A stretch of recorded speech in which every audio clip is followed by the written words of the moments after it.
Hi guys, and welcome into one of my IM ventures. Today we'll be looking at Tanchjim Origin. Before we begin, testing setup details and any store links in the description of the video.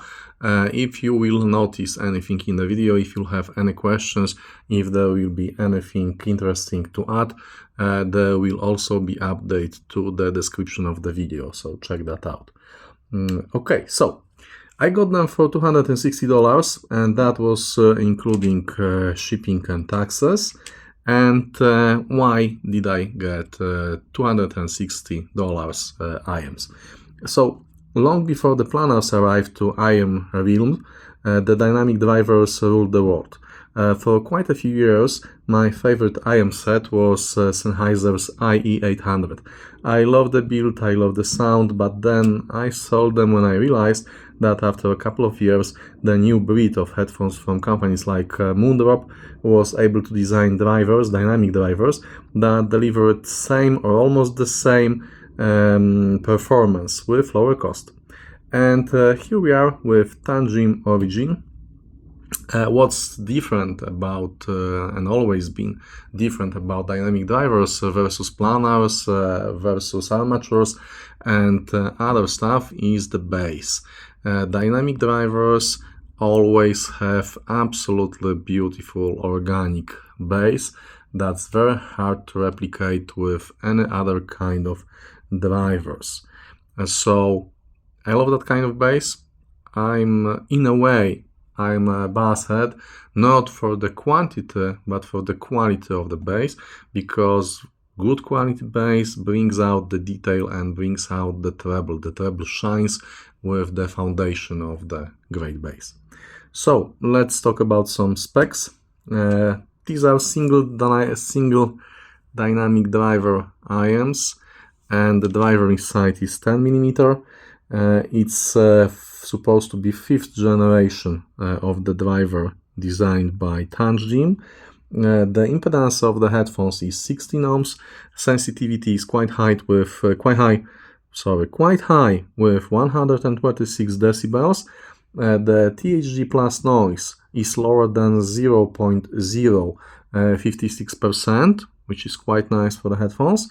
And the frequency response is very bold, as it's stated that these deliver anything between 2 Hz and 38 kHz. They are also using 0.78 millimeters connector, 2-pin connector here. So before we'll talk about the build, let's take a look at the box. This is not an unboxing video, but this time we are getting quite a galore of accessories. The box is very large, very big one. Let's open it up. It takes some time to open. And then we have inside manuals and documentation, some kind of plastic wrap. And then we have something interesting, because we have a set of spare nozzles, different type of nozzles giving different sound qualities. We will talk about this in a second, so I will leave them here. And we have two more things. 2 sets of the silicone tips.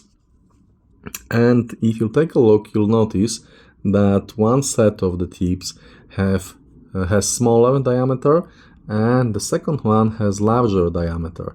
The ones with the larger diameter will give you some additional transparency, and these will tame the treble a little bit. So let's leave them here. And there's one more thing waiting here, and this is absolutely beautiful. I don't remember the last time I've seen headphone case with such nice quality. It's not the smallest one, it's actually on the large side, but the finish with the fox leather, white fox leather here, is absolutely beautiful. I love this pouch. Okay, so let's zoom in to the headphones and let's talk about the build quality. These are all metal made from stainless steel 304 stainless steel that's used for food purposes. This is not chirurgical steel, but it's also a very high quality steel. On one of them we have a Tanchjim logo, and the second one has origin name.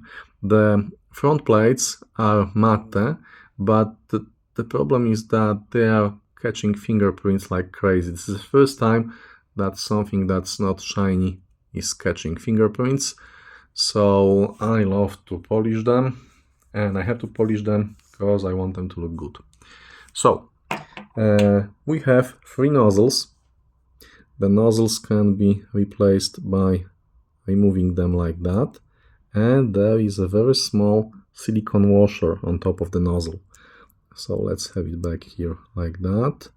You have to be careful when screwing them back in, not to damage the nozzle. We have 3 sets of nozzles. The ones that I'm currently using are marked with, let's focus here, with D. There's also a set marked with S like standard, and the S ones are the ones that are default tips for the headphones, and the third set is marked with L. These are the guys. If you take a look at them, they are basically identical. If you take a look inside of them, they are basically, sorry about that, identical. But the thing is that they really change the sound. Okay, so if you take a look at the end of the nozzle, you will notice, you may notice, that the shape of the nozzle is very nice because it helps you to replace silicone tips. The outside part here is faced, it's chamfered, so it's easy to push the silicone tip on, but the internal part has a sharper edge, so the silicone tip will stay as it was placed on the headphones. The headphones have connectors hidden here, and they have some kind of air vents in here. The air vents are actually mentioned in the documentation for the headphones, and as they are supposed to be giving pressure equalization for the lower bass notes. Okay, moving on to the cable.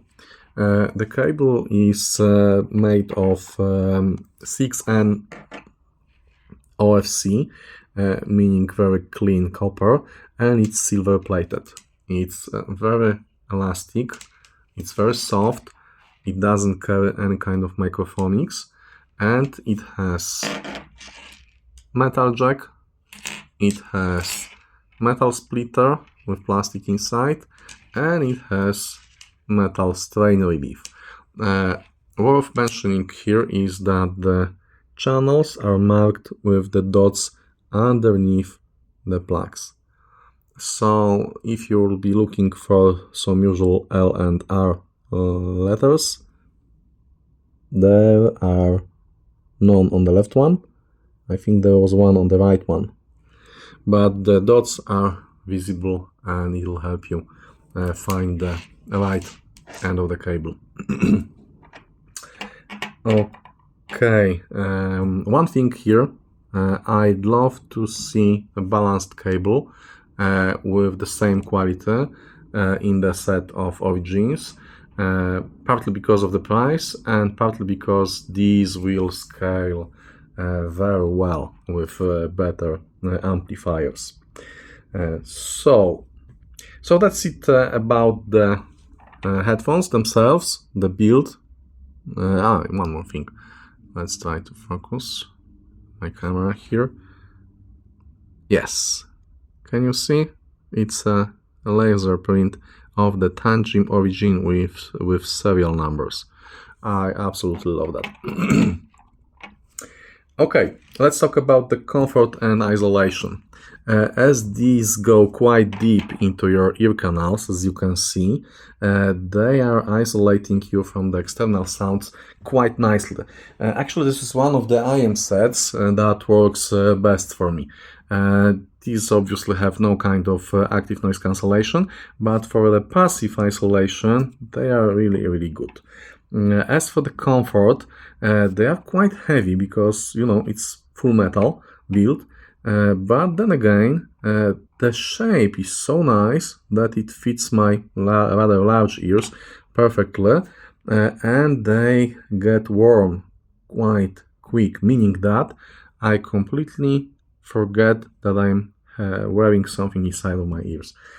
So for me, for my big ears, the comfort is absolutely great.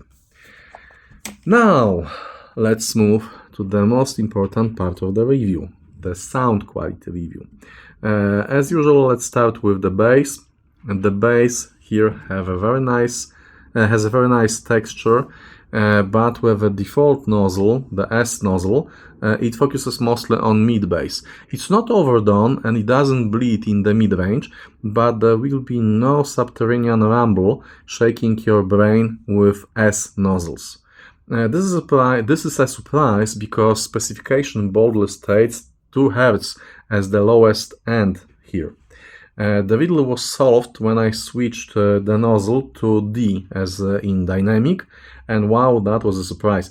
The bass with D nozzles goes insanely low. It has excellent quality, it's very precise, it's very organic, with excellent timbre and just the right quantity. It's not overdone, there's not too much bass, and there's not too little bass. It's just right, but the quality of the bass is really excellent. These have very low, very clean rumble. Moving on to the mid-range. I would say that the mid-range with default stock nozzles, S1s, like standard ones, is definitely warm. It works excellent for voices, and Tanchjim says it's an in-house tuning because they do not closely follow Harman-Kardon target curve.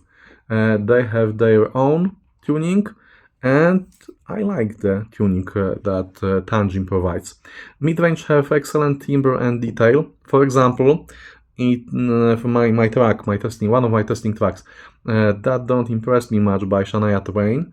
At 37 seconds mark, you can hear nice vibrations, a kind of roughness in her voice, and these drivers, these small guys, are able to convey that roughness with clarity and precision, and it's very good.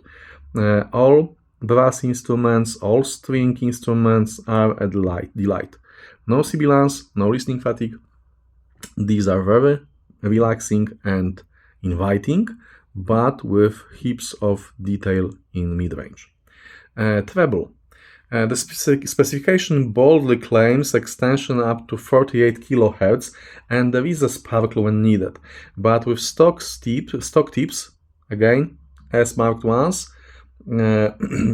these are little warm, so do not expect ultimate airiness and transparency.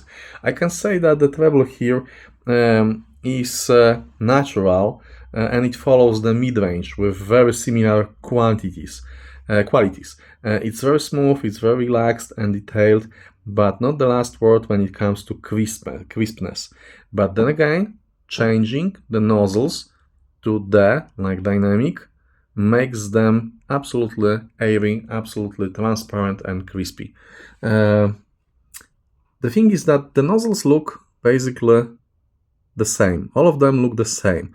And I was trying to figure out what's the story behind them, because usually when you have interchangeable nozzles or filters for IMs, it means that the end part has different types of meshes. But in this case, they are looking exactly the same, and the documentation says that the mystery and the magic happening here is that they have slightly different shape inside, meaning that they resonate differently. They resonate differently with different frequencies. So they look the same, but they really do change the sound, and not in a small way. The changes are quite dramatic. Okay, so we've been talking about the treble. Now let's move to the detail. They have excellent detail, not the in-your-face type, but when you focus a little, you will be surprised by the things you can pick from the recording. At the same time, it's not cruel for bad recordings. They are not masking anything, but they are not pushing any problems in your face.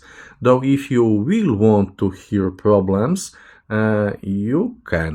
If you look for the trouble, if you look for the problems in bad recordings, you will find everything that's there. But they will not push it to your face, and they will not mask it. They are walking the finely balanced line in the middle. For example, this won't be a track, but another example of checking the quality and precision and detail of the speakers and headphones. You can easily pick MP3 compression artifacts with these headphones. And not only MP3 128 kilobits, but also stuff that was encoded with 160 and 256 kilobits too. So they are very precise. And this precision, this detail that's available here also helps with imaging. The soundstage has a very good left and right imaging. Depth information is here too, as there is height information. My example track here could be Helpless, acoustic version by K.D. Lang. And if you listen to this track, at the beginning of the track you'll have some kind of instruments on the right side and guitars on the left side. And the beginning of the track starts with these instruments, and then the vocal joins right in the center.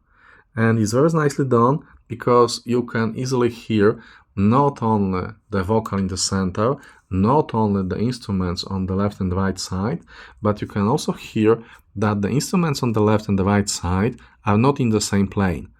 They are placed like that. And then the vocal joins in the middle. So for me this is an excellent thing, because not so many IAMs are able to convey properly depth information. And these are ones of the few that can do that precisely. So, nozzles make them different beasts. With default S nozzles, the headphones are easygoing and relaxed. They are warm, but with strong technical side. Detail, imaging, very good. But at the same time, these are musical and not fatiguing for long sessions. I would say that this factory tuning with stock nozzles is very coherent. Everything falls into the place and nothing sticks out. Though my favorite nozzle was D, and they are mounted right now as in dynamic, because it was adding more clarity and more transparency and some additional bass rumble. A very good quality, very precise and excellent bass rumble. The important thing here is that nozzle changes really do change the tuning, and to my ears the effect is not subtle. I've seen some online reviews where guys were writing about these headphones, and they were saying that the effect of the nozzles is non-existent, meaning that they could not pick any kind of difference. I can easily pick the differences in the sound here, and the differences are not subtle. Okay, so with these nozzles, for me, it's like having 3 different sets of headphones with completely different sound signatures. one of the things that I loved doing with the dynamic nozzles is looking for small treasures of detail. That was real fun. Dynamic nozzle helps with bass, adding some cool rumble at the lowest end, as I said. And as for my summary, as for my conclusion, these are excellent dynamic choice IAMs with impeccable finish, very good set of accessories. Love that one. Yeah. And most importantly, they have excellent sound signature. Do remember to pair them with high quality amplifier or USB dongle. Why? Because they will pay you back with superb sound quality.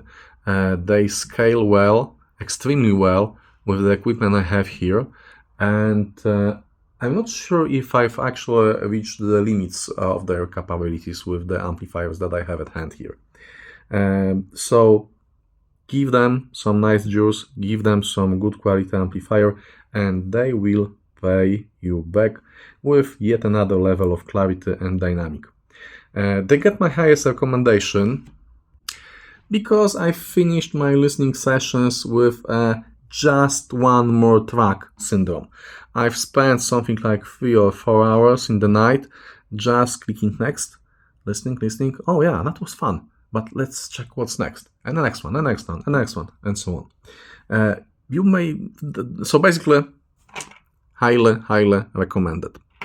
Now, finishing the review. You may not know this, but before I got into the speakers and amplifiers, the big guys, for many years I was a headphone freak. Why? Because you can get very good sound quality of IAMs and headphones for way less than you'd have to pay for your fully sized stereo speaker set with amplifiers. So if I would be trying to, I don't know, get an equipment, fully-sized amplifier and speakers that would deliver that kind of sound quality as these IAMs deliver, these were $260. I suppose I would have to spend something like, roughly speaking, $5,000, maybe $6,000, something like that. So they are excellent. But getting back to my thought. For many years I was a headphone freak.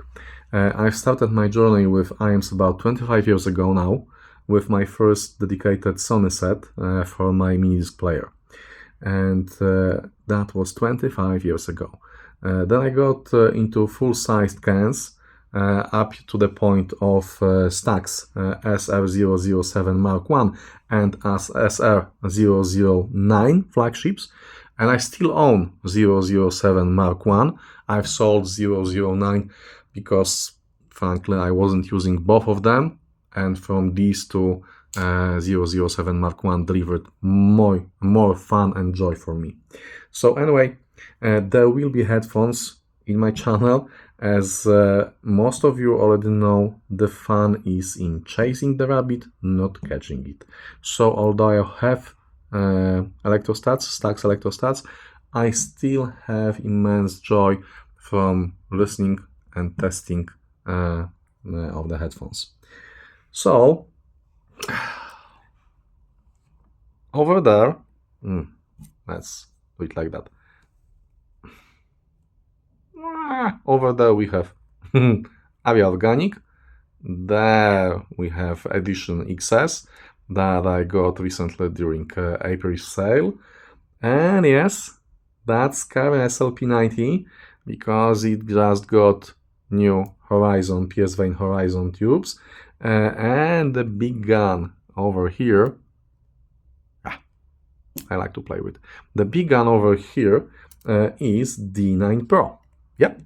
So stay tuned, stay with me for more goodies coming soon. Thank you for watching this video. If this review, if my sound signature description helped you in any way to decide on getting those headphones or passing on them, you're more than welcome to support my channel by buying me a beer using super thanks that can be found under the video. the beer money goes towards beer. Thank you guys, I hope you enjoyed this little video, and have a nice day.